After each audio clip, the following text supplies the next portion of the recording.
It was in the middle of an extremely warm summer night back in 2014 when an unknown caller said they spotted a person jumping off the Mississippi River Bridge in Baton Rouge, Louisiana. Was that unidentified person Jake Allen Latiolais? And if not, what happened to the young man?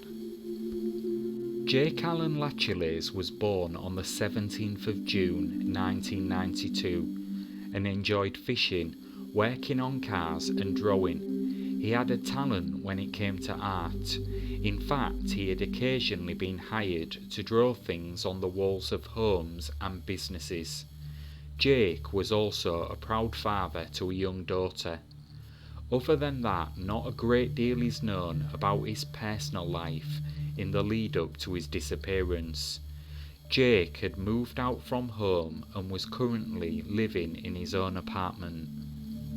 During the early morning hours of August the 29th, 2014, Jake was allegedly seen sitting along the railing of the Interstate 10 bridge over the Mississippi River in Baton Rouge next to his pickup truck. Someone spoke to him at 2 a.m. and he said he was en route to West Baton Rouge. Then police got an anonymous call saying someone had jumped from the bridge 175 feet to the river below. When responding officers arrived on the scene, they found Jake's truck running and his cell phone on the pavement next to it, but there was no sign of Jake. Immediately a dive team was called in, but nothing was recovered from the river below. Inside Jake's truck, officers found his cigarettes as well as a trolling motor he had just purchased. The only thing that seemed to be missing was his wallet, but for his family, especially his mother, there were some things that did not sit right. Jake had recently had surgery on his left foot, and that surgery resulted in his left foot being in a boot and him walking on crutches. But crutches would not be found at the scene, nor were they found in the water, and when she arrived at his home she would be even more suspicious. Inside his home, in her opinion, there were indications of a struggle. Everything was a mess. There were holes in the walls and a window was punched out. Many of Jake's belongings, including his TV set and guns, were missing. And again his missing crutches were not in his home.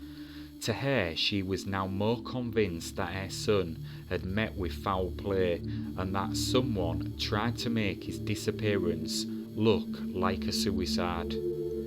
I have question after question that no one can answer, she told Dateline. If he did in fact jump off the bridge, his crutches would have been in his room, at his house, in his truck, or on the bridge. They would have been somewhere. She went on to say there are some who had a motive to cause their son harm, but without any proof, she admits the investigation is at a dead end. What she hopes is that whoever may know something will one day come forward and finally give her the answers for which she is so desperate. I am ready for either outcome, she said, but I just want to know definitively what happened to my boy. Although police have said they do not know if Jake met with any type of foul play, the case is being treated as an open missing persons case at this time. What happened that night is still unclear. Was the anonymous caller correct?